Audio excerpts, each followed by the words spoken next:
So before we start to solve some linear inequalities, I need to let you know some definitions and then some facts that follow from that help us solve.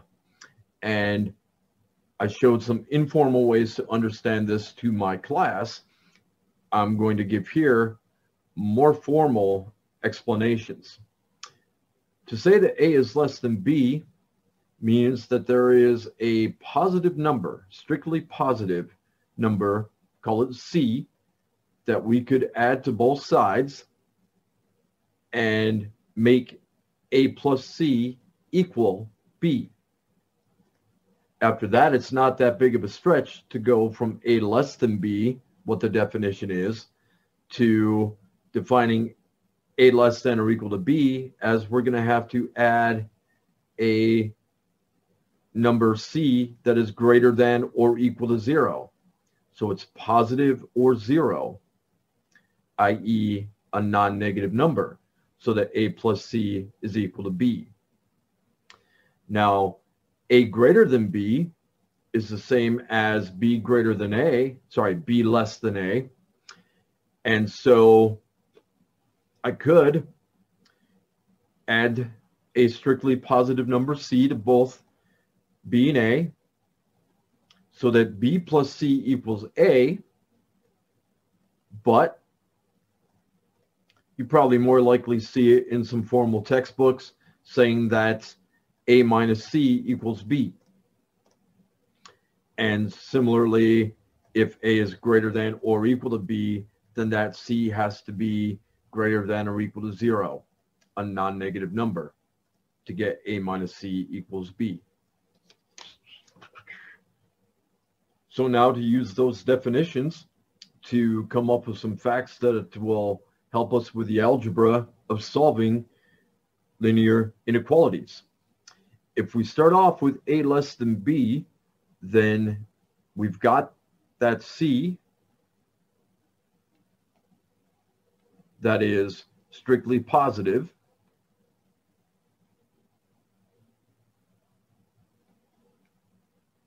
That'll give us A plus C equals B. Now, if I add to both sides the D,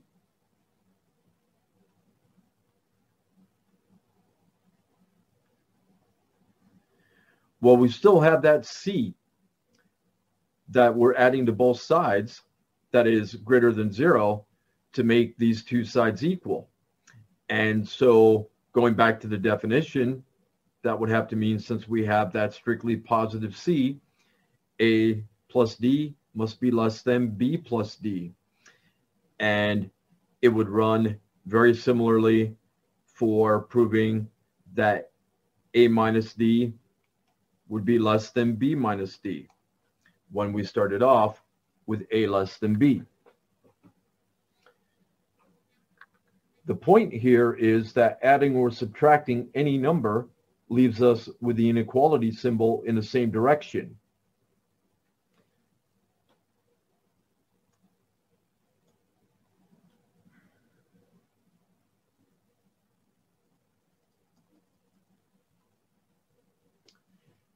Now, if we're going to multiply,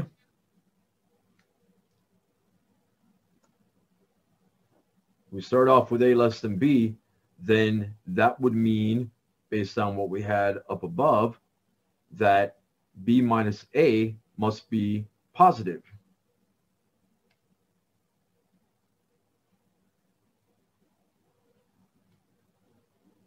And if we multiply both sides by D,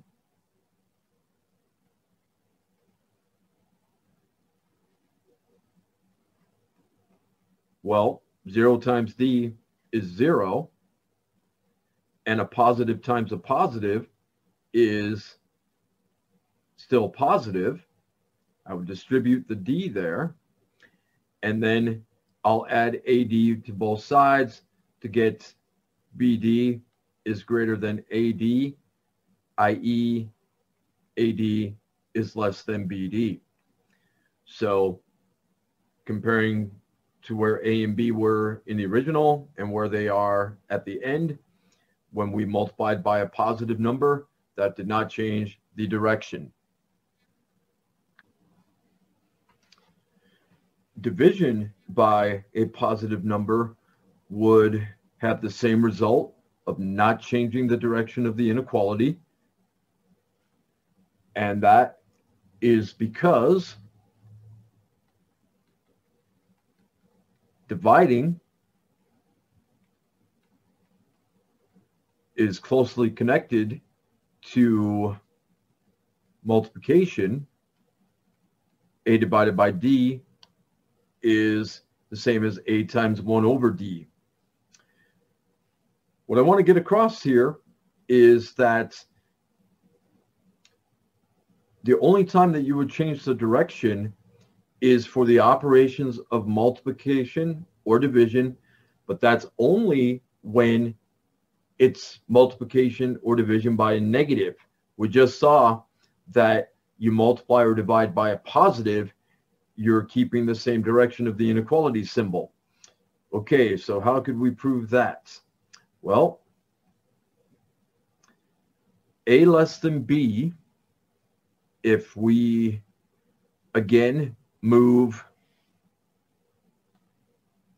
the A to the other side, we would have that B minus A is greater than 0. And let's multiply both sides by that negative number D. And we have this question of what direction the inequality symbol would be.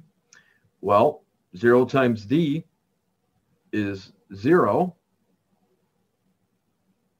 We can distribute on the left side. But B minus A is positive and D is negative, and a positive times a negative is negative, so this has to be less than 0. And so when we add AD to both sides, we would have BD less than AD. I know that inequality symbol is still less than because of the first thing I proved here.